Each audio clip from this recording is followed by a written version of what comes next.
오늘 우리에게 주신 하나님의 말씀은 사도행전 13장 15절로 23절에 있는 말씀입니다. 오늘 우리에게 주신 하나님의 말씀은 사도행전 13장 15절에서 23절에 있는 말씀입니다. 제가 봉독해 올리겠습니다. 사도행전 13장 15절로 23절에 있는 말씀입니다. 율법과 선지자의 글을 읽은 후에 회당장들이 사람을 보내어 물어 이르되, 형제들아, 만일 백성을 고날 말이 있거든 말하라 하니, 바울이 일어나 손짓하여 말하되, 이스라엘 사람들과 및 하나님을 경외하는 사람들아 들으라. 이 이스라엘 백성이 하나님이 우리 조상들을 택하시고 애굽 땅에서 나그네 된 그 백성을 높여 큰 권능으로 인도하여 내사 광야에서 약 40년간 그들의 소행을 참으시고 가나안 땅 7족속을 멸하사 그 땅을 기업으로 주시기까지 약 450년간이라. 그 후에 선지자 사무엘 때까지 사사를 주셨더니 그 후에 그들이 왕을 구하거늘 하나님이 베냐민 지파 사람 기스의 아들 사울을 40년간 주셨다가 패하시고 다윗을 왕으로 세우시고 증언하여 이르시되, 내가 이새의 아들 다윗을 만나니 내 마음에 맞는 사람이라 내 뜻을 다 이루리라 하시더니, 하나님이 약속하신 대로 이 사람의 후손에서 이스라엘을 위하여 구주를 세우셨으니 곧 예수라. 아멘. 오늘 말씀의 제목, 내 마음에 맞는 사람이 되라 라는 말씀으로 우리 함께 말씀을 증거하려고 합니다. 우리 앞뒤 옆 사람과 이렇게 인사해 보겠습니다. 우리 또 온라인으로 참여하신 성도님도 인사해 보기를 부탁드립니다. 하나님 마음에 맞는 자가 됩시다. 시작. 하나님 마음에 맞는 자가 됩시다. 예. 일반적으로 우리가 시험을 보면 평가할 때 두 가지 방법을 가지고 평가합니다. 하나는 상대평가, 또 하나는 뭘까요? 절대평가입니다.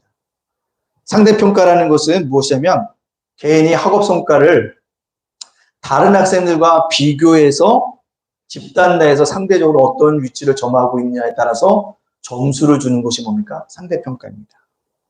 시험 결과에 따라서 순서대로 등수를 정해서 평가하기 때문에 1점 차이로 내가 뭐 할 수 있어요?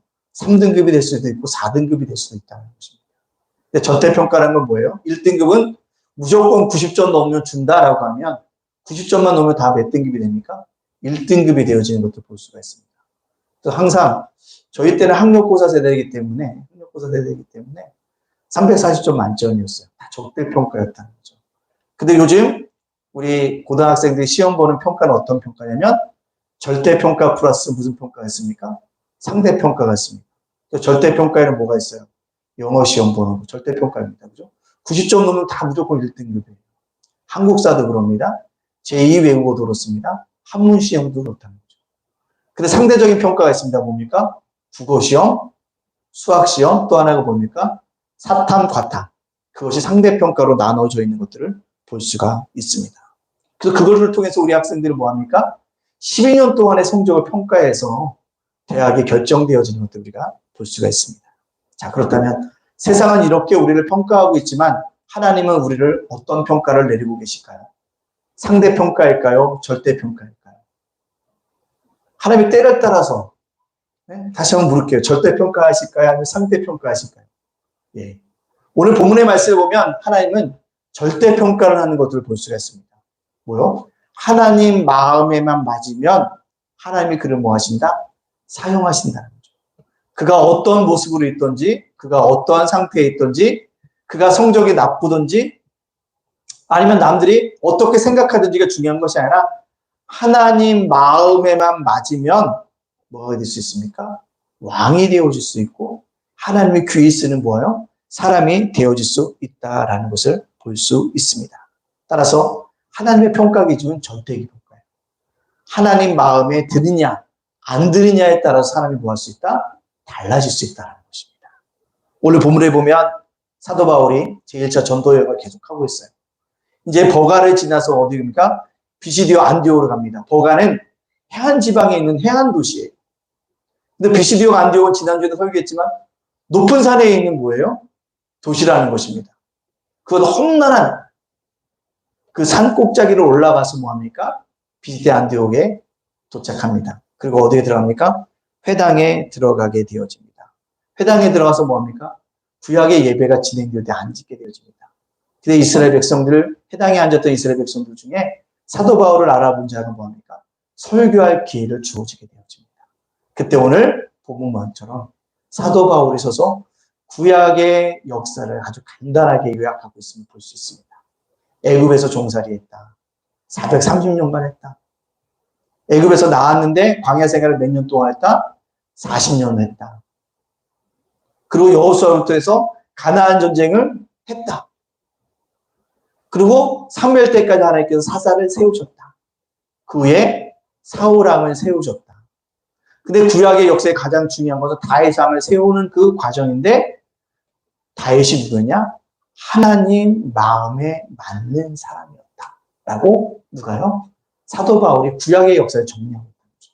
즉 구약에서 가장 중요한 것은 무엇이냐면 하나님 마음에 맞느냐. 그러니까 중요하다는 거죠.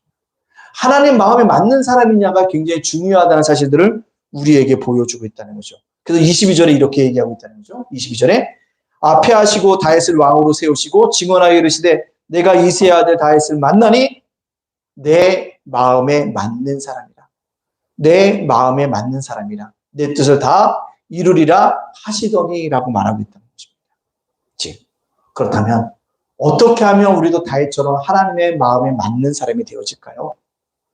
사람의 마음에도 들기 어려운데 어떻게 하나님의 마음에 맞는 그런 자라는 칭호를 얻을 수 있을까요? 다윗이 하나님의 마음에 맞는 자가 되어서 누리는 영광이 무엇일까요? 오늘 저와 여러분 이 본문을 통해서 하나님 마음에 맞는 자로서 거듭나서 하나님께 영광 돌리고 하나님께서 귀하게 쓰임받는 우리 믿음의 백성들이 되어지기를 간절히 소원합니다. 첫 번째, 하나님 마음에 맞는 사람 누구냐? 마음의 의도가 선한 자가 하나님 마음에 맞는 자입니다. 1번 올려주시겠어요? 네. 마음의 의도가 뭐한 거예요? 선하다는 것입니다. 사도 바울은 다윗을 말하면서 하나님 마음에 맞는 자라고 하고 있다는 거죠. 구약의 가장 중요한 핵심이 하나님 마음에 맞는 사람이 쓰신다는 것이에요. 이런 말씀이 나온 배경이 무엇일까요? 구약을 보면 이스라엘의 초대왕이 사울왕이 되어집니다. 사울왕을 세우셨습니다.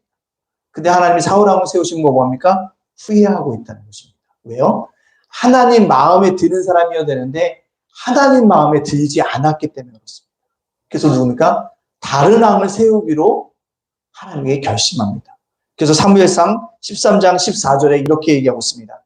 지금은 왕의 나라가 길지 못할 것이라 여호와께서 왕에게 명령하신 바를 왕이 지키지 아니하였으므로 여호와께서 그의 마음에 맞는 사람을 구하여 여호와께서 그를 그의 백성의 지도자로 삼으셨느니라 하고, 사울왕 당신이 하나님의 명령을 지키지 않았기 때문에 왕의 나라가 길지 않고 하나님 마음에 맞는 사람에게 왕을 줄 것입니다. 그 사람이 누굽니까? 다윗이라고 이야기하고 있다는 사실입니다. 사무엘은요, 하나님부터 이런 명령을 받고 이새의 집으로 갑니다. 그래서 이새의 집으로 가서 뭐합니까? 사울왕 다음으로 왕이 될 사람을 찾고 있음을 볼 수가 있습니다. 그리고 이새에게 그 얘기를 하니까요, 이새가 아들들을 부르기 시작합니다. 장남했던 엘리압이 옵니다. 사무엘이 볼 때는 왕의 제목이 까매었어요. 근데 하나님은 아니라고 얘기합니다. 또 누가요? 차난 아비나답이 옵니다. 삼마도 옵니다. 근데 하나님께서 계속 허락지 않는다는 것입니다.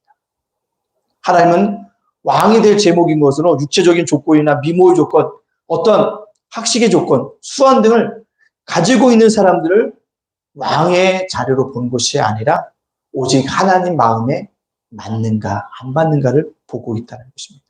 왜냐하면 하나님은 중심을 보시고 있기 때문에 그렇습니다.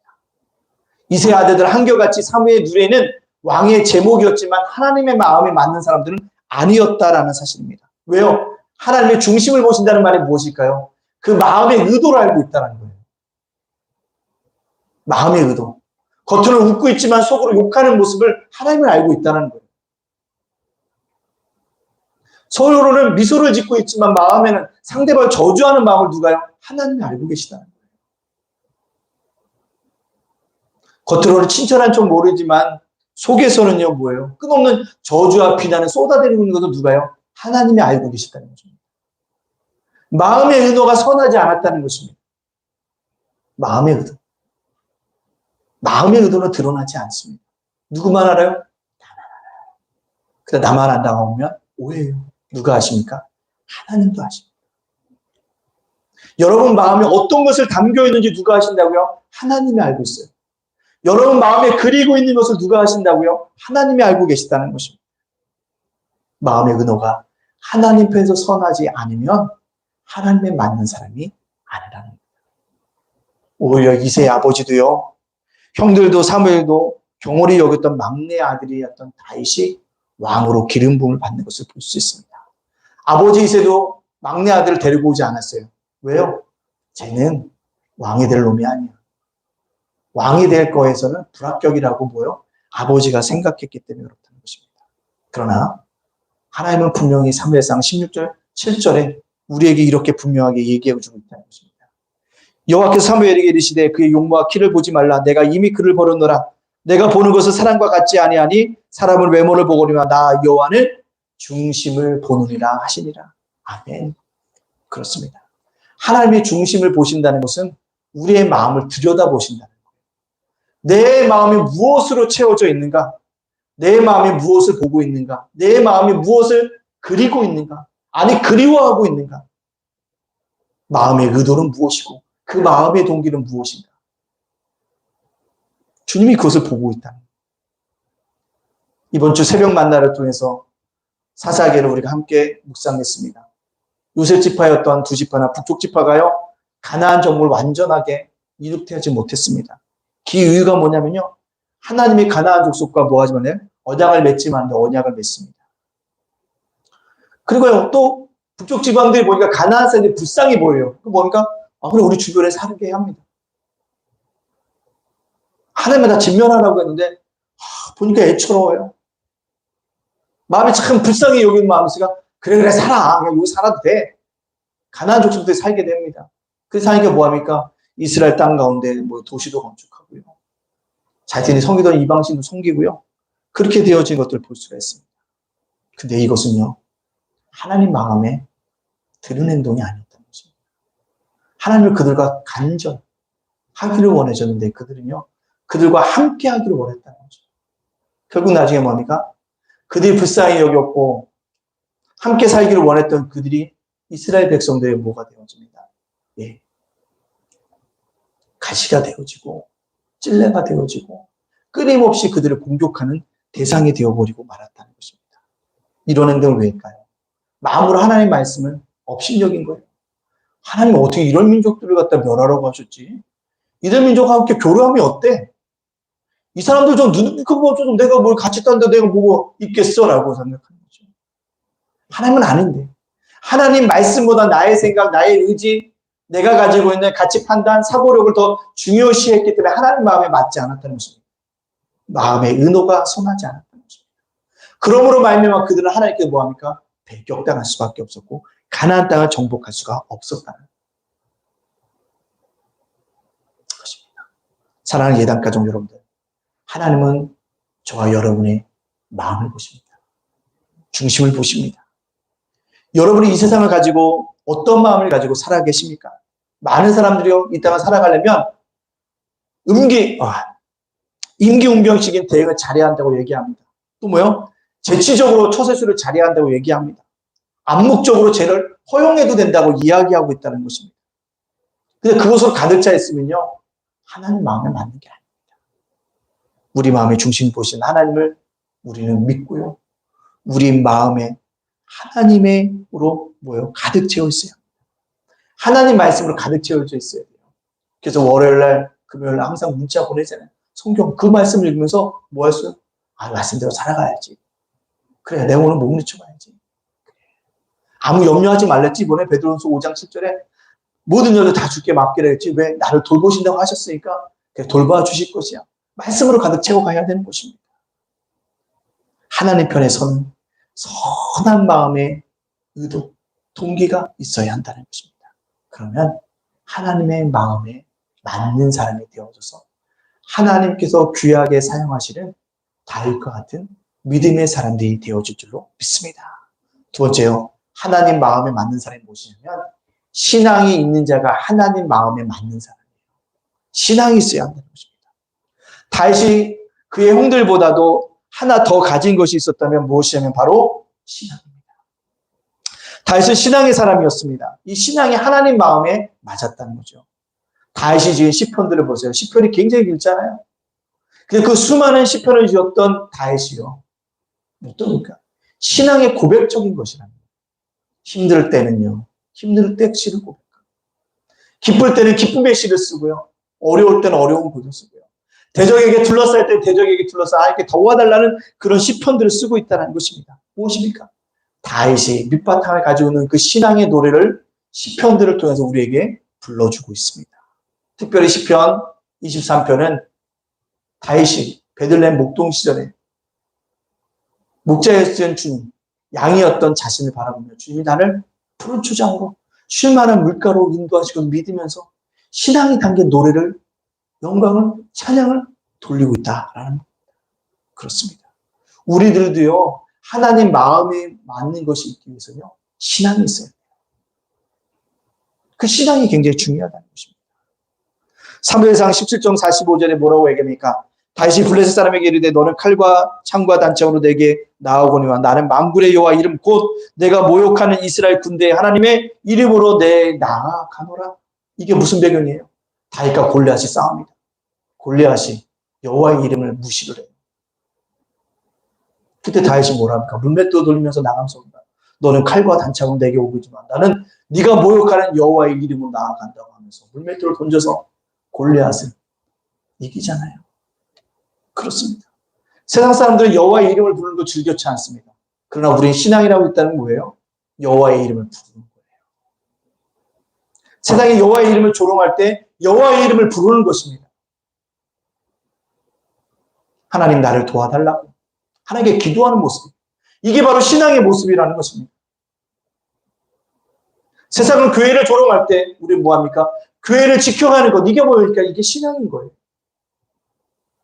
여호와의 이름을 불러가는 것, 찬양할 수 없는 상황 속에서 뭐 찬양하는 것, 이것이 뭐예요? 신앙이라는 것입니다.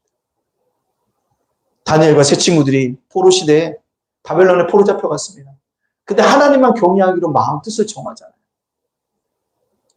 자신들이 적국의 포로가 됐는데 적국의 풍습과 제도를 당연히 따라가는 것이 옳고 그걸 해야지만 승승장구할 수 있는데 그걸 거부하잖아요. 풍습과 제도를 따라가지 않겠다고 얘기하지 않습니까? 그리고 뭐합니까? 예전에 행하는 대로 예루살렘에 나가서 하루 3번씩 기도하잖아요. 비록 자기들이 하나님께 잘못해도 포로로 잡혀왔지만 언젠간 돌아갈 것이고 나는 그리스도인이라는 것을 살아가기 위해서 이 땅에 있어서 나의 신앙은 그 전에 행하던 대로 행하고 있다는 것입니다. 이게 신앙인 거예요. 남들이 다 쏠려져 갔을 때 아니야. 나는 오늘 하나님의 편에 설 거야. 라고 그 조루를 거슬려 올라가는 그 외로운 길을 걸어가는 것, 그게 바로 신앙이라는 것입니다. 그 신앙을 가진 자가 하나님 마음에 뭐한 자다? 맞는 사람이라는 거예요. 그리스도인들은요, 바로 이것이 신앙인 것을 기억해야 합니다. 눈물의 선지자 예레미야가 있습니다. 그 예언하잖아요. 예루살렘 성전이 무너질 것이다. 그 성전의 기구들은 바벨론으로 다 옮겨갈 것이다. 그렇기 때문에 우리가 살 길은 뭐 하는 거다? 바벨론에 항복하는 것이다. 그 들으니까 이스라엘 백성들이 어때요? 화가 나잖아요. 제 이스라엘 사람 맞아. 바벨론에 항복하라고? 저는 혹시 저거 바벨론의 첩자 아니야? 이런 마음들이 들끓고 있잖아요. 그때마다도요. 예레미야가 끊임없이 하는 것입니다. 항복해야지만 살 길이다. 예레미야 38장 17절에 뭐라고 얘기합니까? 예레미야가 시드에게 이르되 만군의 하나님이신 이스라엘 하나님 여호와께서 이와 같이 말씀하시되 내가 만일 바벨론의 왕의 고관들에게 항복하면 내 생명이 살겠고 이 성의 불사름을 당하지 아니하겠고 너와 내 가족이 살려니와 항복하면 산다는 거예요. 이 성도 불사름을 당하지 않는다는 거예요. 생명이 살아난다고 얘기하고 있다는 것입니다. 예레미야는 분명히 이스라엘 백성 사람이에요. 이스라엘 백성이 자기 나라가 망할 거고 성전도 멸망할 것이고 성전교회도 다 옮겨간다는 것 예언하기가 쉬운 일일까요? 아니에요. 아님에도 불구하고 하나님이 주신 말씀이기 때문에 전하고 있다는 것입니다. 그러자 누가 등장합니까? 거짓 선지자들이 일어나잖아요. 아, 나한테도 그런 말씀을 주시지 않았다고. 싸워서 이길 수 있다고 하면서 뭐합니까? 예레미야를 핍박하고 가두고 모함하지 않습니까? 그럼에도 흔들리지 않고 뭐합니까? 예레미야는 하나님께서 자신에게 주신 말씀을 선포합니다. 이것이 바로 신앙이라는 것입니다.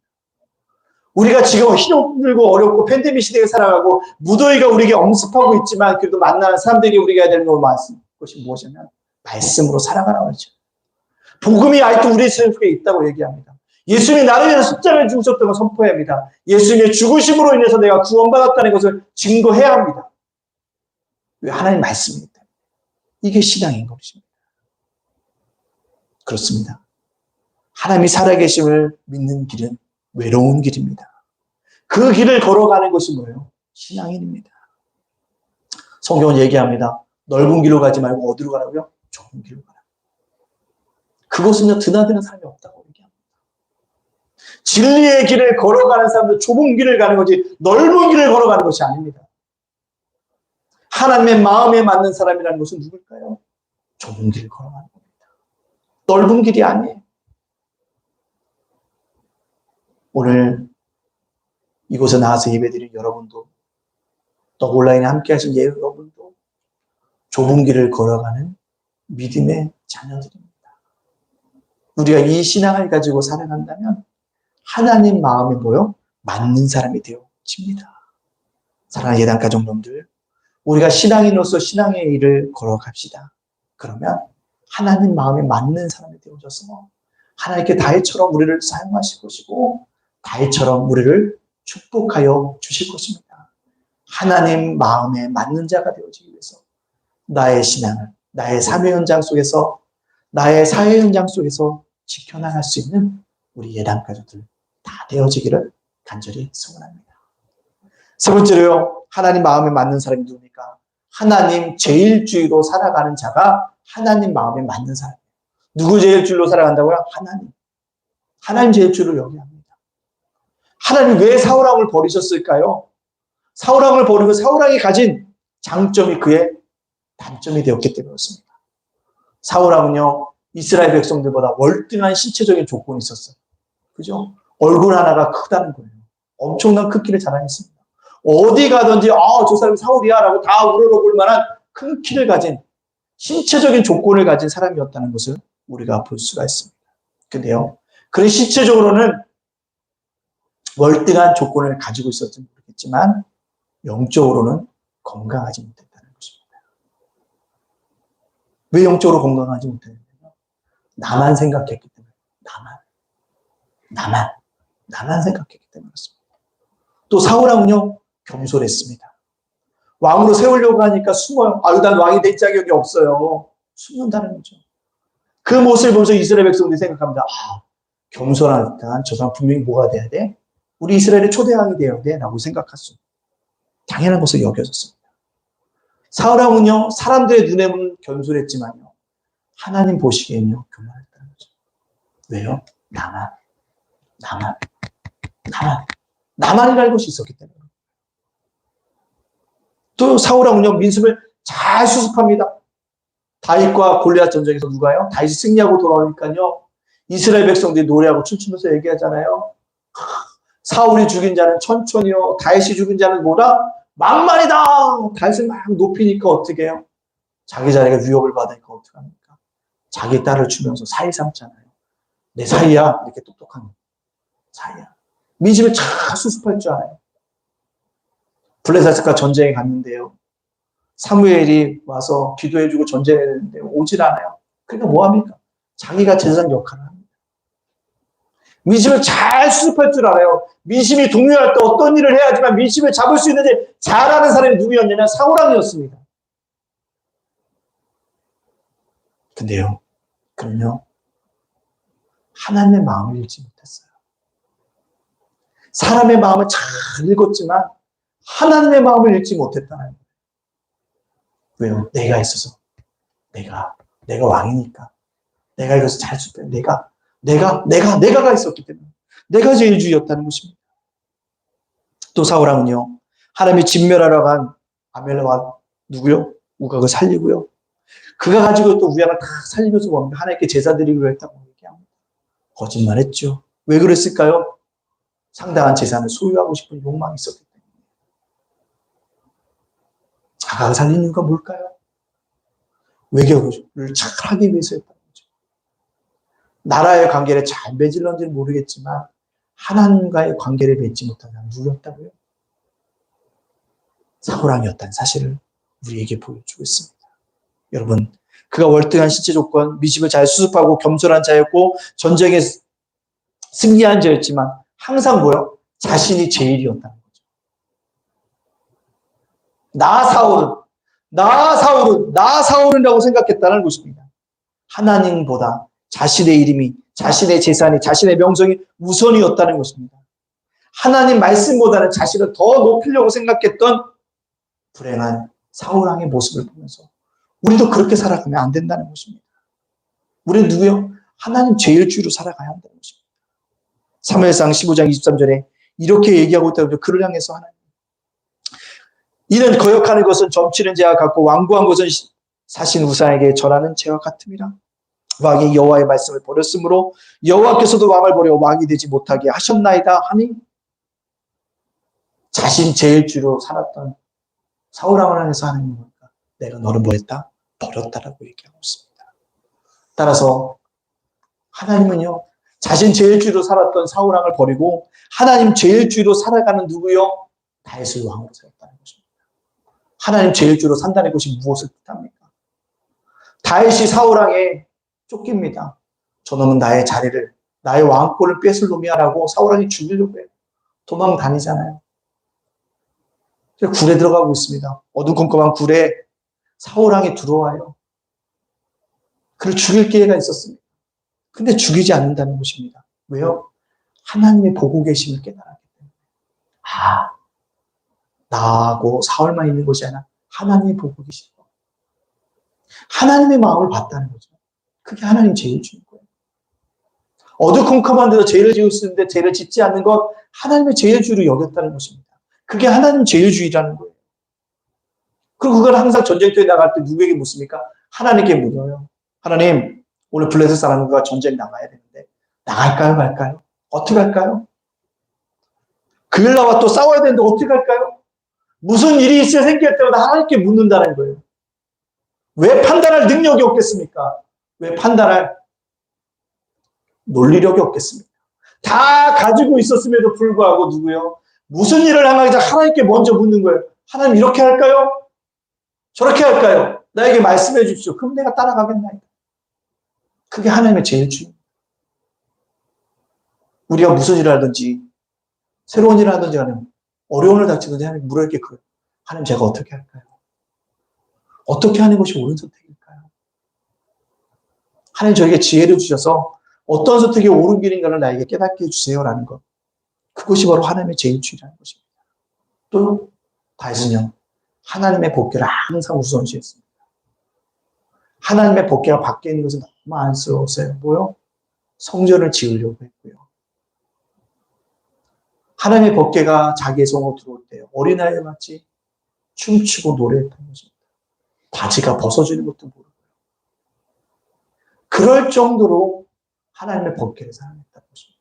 하나님의 복귀가 뭐예요? 성전이에요. 그만큼 그러면 성전을 가장 우선시했다는 것입니다. 그 성전을 우선시했기 때문에 그가 뭐였다는 거예요? 하나님 제일주의 사람이 되어졌다는 겁니다. 다시요 또 뭐예요? 생명을 소중히 여겼습니다. 사울왕은요 다윗 편에서 다 죽입니다. 특별히 노새 제사장들이 다윗을 숨겨준 걸 알고요 노새 제사장들 다 죽입니다. 그 중에 남은 자들이 누구예요? 다윗을 그때 다 소중하게 맞아줘. 생명을 소중하게 여길 줄 아는 것. 하나님 제일주의로 살아가는 것을 우리에게 보여주고 있습니다. 사랑하는 예단가족 여러분들. 여러분도 하나님 마음에 맞는 사람이 되기를 원하십니까? 그렇다면 하나님 제일주의로 살아가십시오. 여러분들 세상에서 성공하고 싶습니까? 하나님의 맞는 사람이 되십시오. 세상 사람들이 부러워할 만한 위치를 갖고 싶습니까? 하나님의 마음에 맞는 자가 되십시오. 하나님 제일주의로 살아가야 한다는 것입니다. 오면 이런 얘기를 하면 그 옛날 이야기처럼 듣는 사람이 있어요. 아닙니다. 옛날 얘기가 아니에요. 왜냐하면 지금도 하나님이 살아계시기 때문에 그렇습니다. 결코 보이지 않는 하나님이 아니시라 지금도 역사하시고 일하시고 섭리하시는 하나님이기 때문에 그렇습니다. 우리 그 하나님을 믿기에 오늘도 우리가 뭐합니까? 하나님 제일주의로 살아가요. 아마 이 시간대에 아마 나오기가 또 어려울 수도 있어요. 일찍 일어나는 것도 어렵고, 또 오늘 배구 또 동메달 또 그게 걸려 있어서 또 교회 나오기 또 쉽지 않을 수도 있는데 불구하고 왔다는 거죠. 이게 중요합니다. 여러분, 우리가 하나님 제 주를 사랑한다면 다일처럼 하나님께 우리를 사용하실 것이고, 우리를 뭐 하는 것입니까? 하나님께 우리에게 다윗과 같은 축복들을 허락하여 주실 것입니다. 따라서 우리도 하나님 마음에 맞는 자가 되어지기를 간절히 소원합니다. 지금은 그만뒀지만 중국 전자 상거래 시장에 독보적인 존재했던 알리바바의 그룹의 창업자인 마인이라는 사람이 어떤 강연에서 이런 얘기를 했다고 합니다. 제가 옛날에도 한번 이야기했던 얘기인데요. 가난해선 아무것도 할 수 없다라는 생각에 갇혀있는 사람들의 태도에 대해서 그가 이렇게 강연했다고 합니다. 제가 읽어볼게요. 가난한 사람들은 세상에서 가장 같이 일하기 힘든 사람들입니다. 자유를 주면 함정이라고 말하고, 작은 사업을 이야기하면 돈을 별로 못 번다고 하고, 큰 사업을 이야기하면 돈이 없다고 하며, 새로운 것을 시도하고자 하면 경험이 없다고 하며, 새로운 사업을 시작하고자 하면 자신은 전문가가 아니라고 합니다. 그들에게 공통점이 있습니다. 그들은 인터넷에서 남의 의견 물어보기를 좋아하고, 희망이 없는 친구들에게 의견 듣는 것을 좋아합니다. 이들은 대학 교수보다도 더 많은 생각을 하지만 앞을 보지 못하는 맹인보다 더 작은 일을 합니다. 그들에게 물어보세요. 무엇을 할 수 있는지. 그들은 대답할 수 없습니다.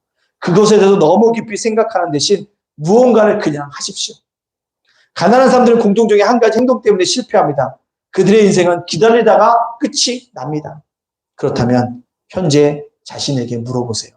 당신은 가난한 사람입니까? 마인에 대해 강조점이 뭘까요?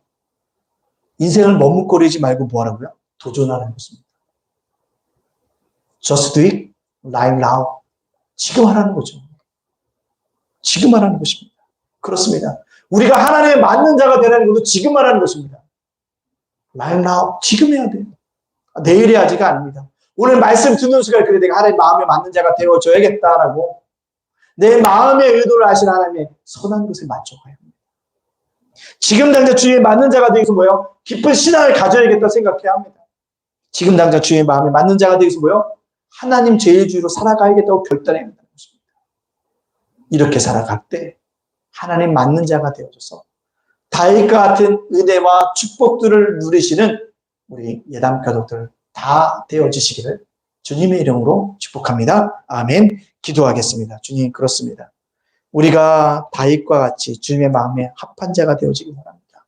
맞는 자가 되어지기 위해 마음의 의도를 소중히 여기게 해주시고 깊은 신앙을 가지게 해주시고 하나님 제일주의로 살아갈 수 있도록 우리에게 은혜를 내려달라고 이 시간 우리 주님께 주신 말씀을 기억하면서 함께 기도하며 남대에 나가도록 하겠습니다. 함께 기도합니다. 사랑의 하나님, 능력의 하나님 감사합니다. 우리를 붙드시고 우리를 인도하여 주시는 아름다운 은혜 역사 우리 속에 진정으로 임하여 줄 수 있도록 주께서 이것을 인도하여 주시는 아버지 귀한 역사 우리 속에 아버지 하나님 오늘 예수 살게 하시면 매개한 역사 일어날 수 있도록 주께서 이것을 인도하여 주시는 아름다운 귀한 역사 일어날 수 있도록 하나님께 오늘 주시고 우리를 인도하여 주시는 귀한 역사 있기를 원합니다. 우리가 하나님 마음에 맞는 자가 되기 원합니다. 마음의 의도를 우리가 분명하지 마음의 의도를 선하게 할 수 있도록 인도하여 주시고 깊은 신앙을 갖도록 인도하여 주시고 하나님의 제일주로 살아갈 수 있게 믿음의 삶 다 될 수 있도록 하나님께서 이렇게 인도하여 주시는 귀한 역사 우리 속에 진정으로 임하여 줄 수 있도록 우리를 주시고 우리를 인도하여 주시는 귀한 역사가 있게 하여 주시옵소서. 주님께 지켜주 믿고 감사하며 예수님의 이름으로 기도합니다. 아멘. 두 번째로 기도합니다. 우리 예담교회 부흥과 성장을 위해서 하나님 우리에게 예담교회가 갈 길을 하나님 열어달라고 이 시간 우리 주 앞에 기도하며 남대에 나가도록 하겠습니다. 함께 기도하겠습니다. 사랑의 하나님 감사합니다. 천천히 우리 예담교회 세워주시고 우리에게 갈 길을 하나님께 열어주시는 귀한 역사 있기를 원합니다. 주여 우리에게 갈 길을 열어주시기 원합니다. 우리가 갈 길을 하나님께 열어주시는 귀한 역사 있기를 원합니다. 하나님께 우리 붙으시고 우리를 인도해서 우리의 미래를 하나님께 맡기오면 되서 내 아버지 어떻게 해야 됩니까? 아버지 우리에게 속게 알려주셔서 아버지 원하는 하나님의 교회에 대해서 하나님께 원으로 나갈 수 있도록 주께서 하나님께서 인도하여 주시는 아름다운 은혜 역사 일어날 수 있도록 주께서 하나님께서 인도하여 주시는 귀한 역사들이 나타날 수 있도록 인도하여 주시옵소서. 감사드리며 예수님의 이름으로 축복하며 기도합니다. 아멘. 세 번째로 기도할 거 우리 성도들 가정과 아버지 자녀와 세움과 건강과 사업자 하나님께 지켜달라고 이 시간 우리 합심해서 기도하겠습니다. 사랑의 하나님 감사합니다. 우리 성도들을 하나님 지켜주시고 우리 성도들의 자녀를 지켜주시고 성도들의 가정을 지켜주시고 성도들의 아버지 똑같은 사업자와 아브라함 그렇게 지켜주셔서 아름다운 이렇게 인도하여 주시는 아름다운 은혜의 역사에 일어날 수 있도록 지켜서에게 인도하여 주시는 귀한 발각이 나타날 수 있도록 우리를 인도하여 주시는 아름다운 은혜의 역사에 일어날 수 있도록 지켜서에게 인도하여 주시는 귀하시면 은혜의 역사에 일어나기 원하 하지만 때가 자니고 계시고 인도하여 주시고 유턴의 역사에 일어날 수 있도록 지켜서에게 인도하여 주시옵소서. 지켜 줄 믿고 감사하며 예수님의 이름으로 기도합니다. 아멘. 우리 찬송가 50장 우리